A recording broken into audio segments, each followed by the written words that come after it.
Pemirsa, Kepala Sekolah dan Staf Pimpinan Polri, Kasespim Polri, Irjen Polisi Budi Waseso menyebutkan ada pengkhianat di tubuh Polri yang membuat kisru terkait pencalonan Budi Gunawan sebagai Kapolri. Kita akan mengetahui terkait intrik dalam tubuh Polri bersama narasumber kami yang kami hubungi melalui sambungan telepon, yaitu Ketua Presidium Indonesian Police Watch, Neta S. Pane. Selamat bergabung di Prime Time, Pak Neta Pane. Ya, terima kasih. Ya, Pak, bagaimana Anda melihat terkait pernyataan mengenai adanya pengkhianat di tubuh Polri? Ini memakai kata pengkhianat kayaknya berat sekali nih, Pak. Ya, ini kejutan juga nih Pak Budi Waseso mengatakan seperti ini, satu keberanian yang luar biasa saya kira ya. Meskipun sebenarnya sudah sejak lama kita tahu. Seharusnya yang mengatakan ini Indonesia Police Watch. Tapi ini Pak Budi luar biasa nih. Kita kaget juga kalau beliau berani mengatakan itu. Jadi kalau hasil pemantauan kita, apa yang dikatakan Pak Budi itu ya begitu faktanya. Sedikit-dikitnya ada 3 perwira yang kita lihat yang pantas dikatakan seperti yang dikatakan Pak. Siapa Budi aja tuh Pak pengkhianatnya itu menurut Anda? Kenapa? Pengkhianatnya itu siapa aja Pak menurut Anda? Kita nggak boleh nyebut nama lah, tapi mungkin saya inisial aja Pak. Sebutkan, ya? Ini perwira tinggi semua, Irjen Pol ke atas. Ya, yang menonjol ya perwira tinggi, yang menonjol. Jadi ada ketidakrelaan dari mereka itu kalau Budi Gunawan tampil sebagai Kapolri. Berarti kalau mereka tidak rela, Pak Neta, ini berarti orang-orang yang seharusnya berharap jadi Kapolri atau calon Kapolri. Berarti minimal bintang 3 dong, Pak.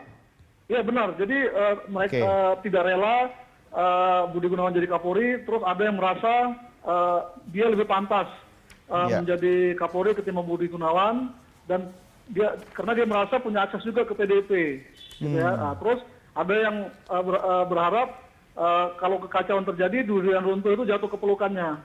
Gitu. Kalau minimal bintang 3 berarti orang-orang ini juga termasuk dari 5 nama. Apa namanya? Bintang 3 enggak semuanya bintang 3 juga. Oh, ada bintang 2 juga, Pak?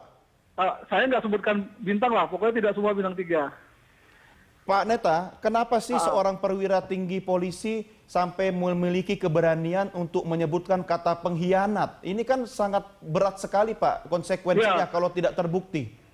Ya, karena ini menunjukkan adanya kejengkelan yang luar biasa dari sejumlah perwira terhadap tingkah laku mereka, gitu ya. Karena apa yang terjadi di internal Polri sudah ditarik-tarik keluar. Iya. Gitu ya. Pak, kemudian kemarahan ini bukan hanya dialami oleh Pak Budi Waseso. Saya mendapat informasi kemarin sejumlah kombes itu juga marah besar. Dan mereka bahkan sudah bertekad mau mendatangi KPK. Artinya mau melabrak KPK gitu ya. Cuma ditahan oleh para senior. Dan mereka melampiaskan unek-uneknya itu dalam satu forum di Mabes Polri. Jadi memang akibat ulah-ulah yang disebut Pak Budi Waseso tadi, ini semakin menghancurkan soliditas internal kepolisian. Ini yang sangat kita sayangkan. Saya sebagai orang luar menyayangkan hal ini, tapi mereka-mereka tuh tega melakukan hal itu gitu. Pak Neta, kalau misalnya Pak Budi Waseso sampai marah, mungkin wajar. Tapi kenapa dia marah? Apakah dia salah satu pendukung dari Budi Gunawan? Gimana? Terputus-putus? Kalau misalnya Pak Budi Waseso itu marah terkait dengan adanya intrik dalam tubuh Polri dan mengatakan ada pengkhianat, kenapa dia sampai marah begitu? Apakah dia menjadi salah seorang pendukung dari calon Kapolri yang jadi tersangka ini? Kalau setahu saya semula itu Pak Budi Waseso itu bukan pendukung, tapi belakangan dia ikut bergabung karena melihat seniornya dia diperlakukan seperti itu. Dan belakangan kan dia disebut-sebut sebagai calon Kabar Reskrim ya, menggantikan Pak Suwardi Alyus.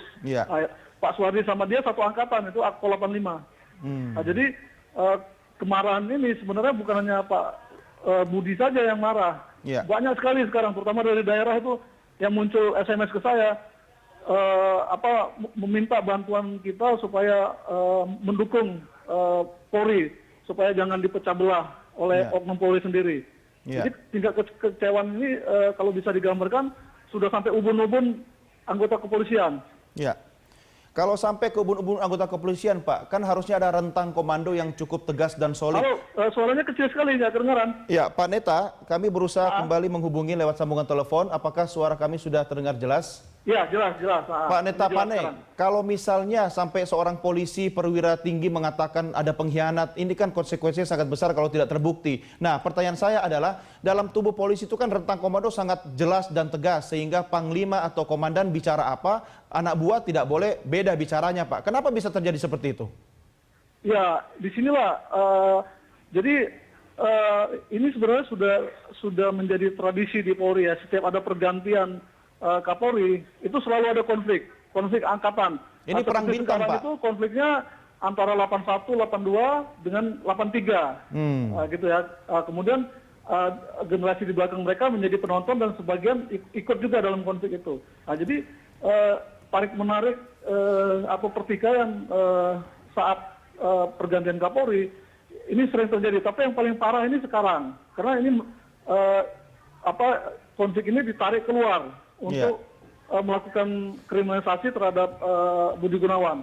Nah, sementara kalau kita lihat di TNI itu smooth pergantian pimpinannya smooth. Jadi mereka tarik menarik, tapi begitu kepala negara presiden sudah menetapkan satu figur, mereka mendukung karena TNI itu kalau diibaratkan punya tradisi atau punya budaya seperti bebek. Jadi ketika mereka sudah ditunjuk, mengikuti gitu yang ditunjuk, masuk ke kandang. Tapi karakter di polisi itu seperti ayam. Jadi jagung di mulut kawan, kalau masih bisa dipatok juga gitu ya. Jadi itu bedanya TNI dan Polri, dan paksi-paksi itu berpikir secara tajam ketika ada pergantian Kapolri supaya masing-masing pihak bisa menguasai atau bisa terpilih menjadi Kapolri. Nah, dan ini terbiarkan terus-menerus gitu ya.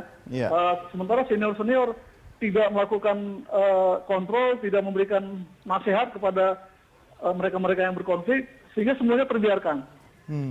Pak Neta, kalau menurut pendapat Anda, dari dua perwira tinggi yang juga masuk dalam nominasi Kapolri misalnya, siapa yang memiliki potensi konflik lebih tinggi untuk dikatakan sebagai pengkhianat? Apakah Badrodin Haiti atau Suhadi Alius?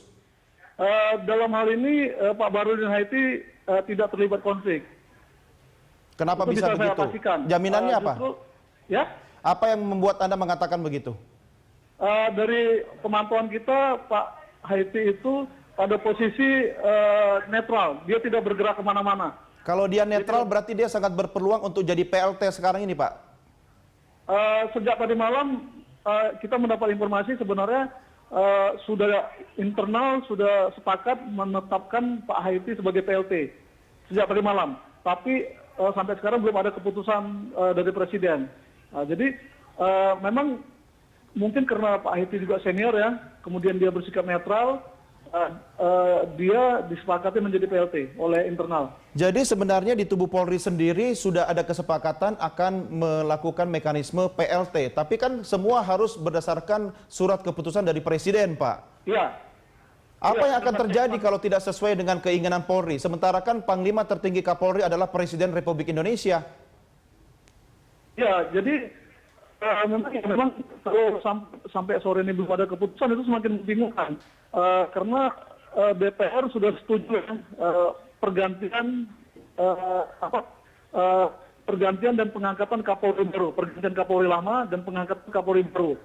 Sudah disetujui DPR dan sudah dikirim ke Presiden Jokowi. Artinya sejak kemarin Pak Sutarman itu tidak berwenang lagi menjadi Kapolri secara de facto, tapi secara de jure nunggu surat Presiden menunjuk Kapolri baru atau PLT, gitu ya. Dan PLT ini kan tradisi baru juga nih yang ditawarkan karena adanya keraguan-keraguan Presiden, sehingga internal Polri menawarkan PLT. Ini tradisi baru.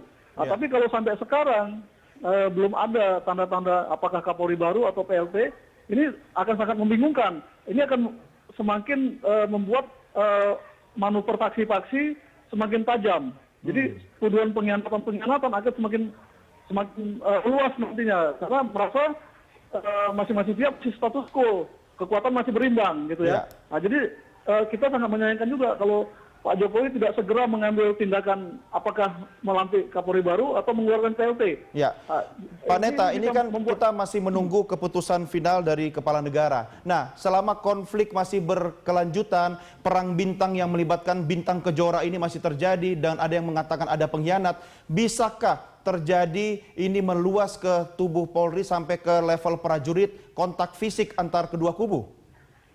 Kalau kontak fisik saya kira enggak ya. Tapi kalau perang urat saraf, manuver-manuver sudah terjadi itu sampai ke daerah, gitu ya, sampai ke daerah.